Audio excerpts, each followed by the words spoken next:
Hello there, boys and girls. Welcome to another The Fat Wiking Night Survival Let's Play. Your host, FC Boomshot, playing on my very own survival world. Today, I'm not sure what we're going to do yet actually today, but I think I am going to start off by working out my sugarcane farm a bit here. Just going to dig it out a little bit and maybe take it from there. So while I'm doing this, tedious digging here, I would like to talk about something. In the past, we've all had very weird experiences, some of us more so than others. However, I would like to talk about the topic of childhood today. I have a few stories that I would like to share with you all, and starting from when I was very little. So, the story starts off like this. I was about 7 years old, give or take, can't remember the exact age, and my grandparents would often come over to like babysit me, I guess, when like parents or whatever got tired of it. Which, that's fine and dandy. They were cool, whatever. And so they would be off doing something, watching a movie, maybe in the hot tub, I don't know. Really didn't bother to know what they were up to all the time. Just none of my real business, I guess. And plus, I'm 7. Hey, I don't give a crap what the world is. And so I always found fascination with the washer and dryer because they were, in a sense, in my kitchen. I like to think, anyway, is what I remember. And we had these long, like, rods, I guess you'd call them, is the best word for it without sounding sexual or anything like that. It is essentially just a long, uh, pretty sturdy object that was able to reach just about anything at the bottom of the washer. And so immediately I would go get my Santa hat out of the closet where I always stored it. Oops, hold on. And so I would put it on, I'd go get the giant rod looking thing, and I'd return to the washer. And I would like set it on like high spin and usually try to fish from the washer and dryer. It's something that I can't really explain why I did it, or something that I don't really understand why I did it. Doesn't really matter though, I guess. Like I said, I'm 7, who cares? And I just remember that as one of the most early memories that I have like ever had. And I'm not entirely sure if you all have had experiences quite like that, which I'd be more than happy to hear about if, down in the comment section. And yeah, but it was just a very, one of those fond little memories, that's something that you will never ever forget. And I don't know, it's pretty much started out my curiosity with all things, but it evolved into like I'm not entirely sure, just a fascination, I guess. And so we, why is it on peaceful? Oh shit. And so anyway, just like to share that with you. Now, the next thing that I remember is I was slightly older, I believe. I'm not entirely positive. And I was at one of my favorite places ever, a cabin up in Door County, Wisconsin. Every year, my entire family would, well, not entire family, half of it, I guess, we would go up there and pretty much rent out this entire place, which I remember it's called Kangaroo Lake. And we had, all sorts of games, and my cousins were there, and, it's all good. And one day there, we decided to rent a jet ski, which was just very cool, except for the fact that you had to have some sort of license or something in order to drive the actual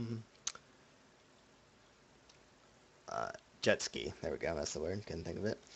And so obviously I was a little young to have this certification, and so I didn't, but they would not have said anything had I not done what I did.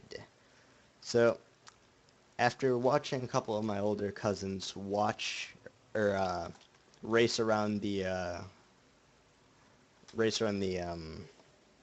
lake, there we go, and I thought it would be a great idea and asked if I could maybe drive if one of them was accompanying me. And, after a while, they hesitantly said yes, which, made me very, very happy, because obviously I'm a little kid, and it's pretty fun to do. It looked fun as hell. And so I also had my buddy there. His name was Leiden, actually. And so I had my older cousin on the back of me, and then Leiden on the back of him. And so we pretty much just get on and, I back up, go, everything's smooth sailing. But then I decide, hey, this is not fun anymore. I don't want to just go this wimpy, 30 miles an hour. This is stupid. Why am I fucking doing this? It's just no point at all. And so I decide, hey, I'm gonna kick it up a notch, and I put on the throttle about as fast as the jet ski would go, and then, it was just riding, just whatever, it's fine. And then all of a sudden I decided, hey, this is also boring. I'm going fast, and this is also cool, but now I want to do more. And suddenly I just, without any warning to my cousin or my buddy, I just took a very insanely sharp turn and threw them off. I remember hanging on to the jet ski, actually, but just by, two arms were up or attached to the jet ski, I guess. But the my legs and entire body was up in the air. And I had looked back and saw them fly probably at least 5 to 7 feet in the air. What am I doing? And just dropping and, plummeting into the water below. And somehow I managed to stay on the jet ski, actually, because, you have the little band attached to your wrist that allows for you to, keep the grip on it and just, like, keep the throttle in proportion, I think it was for. And I managed to pull myself back onto the jet ski and just remember couldn't stop laughing at all because the fact that I had thrown a full-grown adult as well as my friend who is much bigger than me off of a jet ski was just the funniest thing I've ever seen.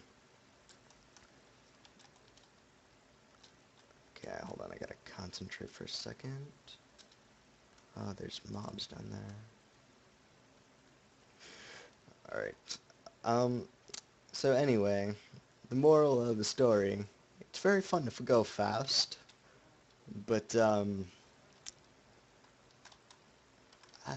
no, actually, that's just about it. It's fun to go fast.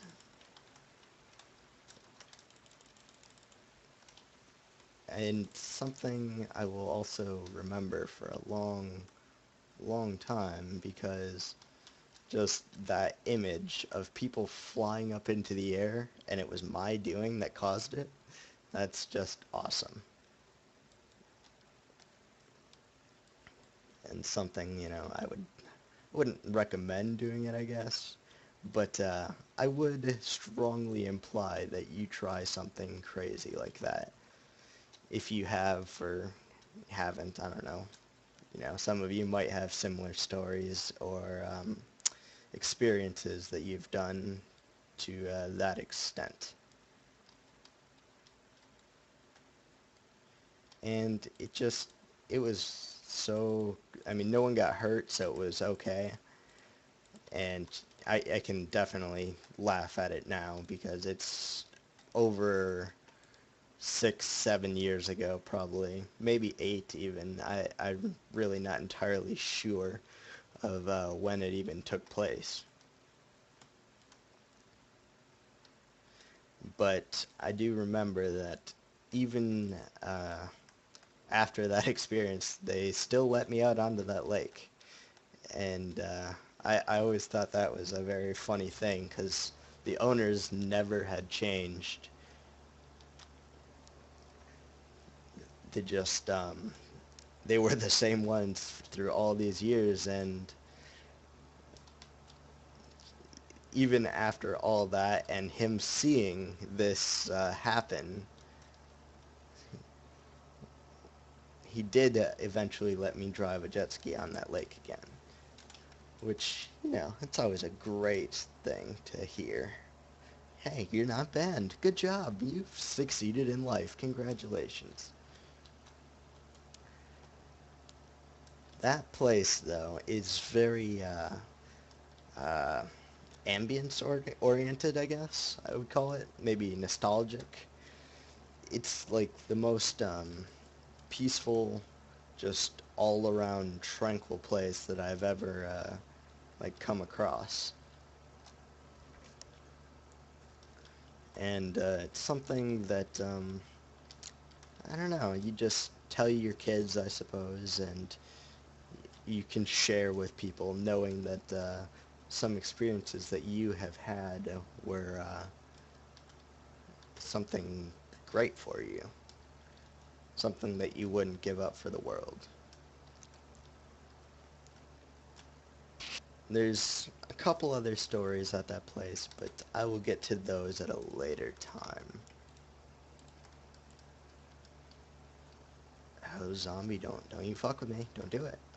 Yeah, yeah. Wait, am I on hard? It seems too easy. I don't know. Alright.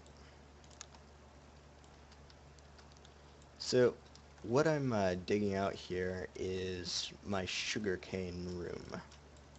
Well, it will be anyway. See, I plan on having both automated and regular, as I said previously. And so this one will be the giant regular one, this floor right here, and I have to extend it a bunch that way as well. But above and below, I have decided that I'm going to make an automatic design. Probably set on a timer, or maybe just connect it up to a lever, because I'm lazy and don't really want to cause a whole lot of lag on my single player world. Oh my god, guys, I'm trying to talk. Stop it. Ooh, chainmail. Hmm. not very good, but whatever. Plus I have villagers that I could just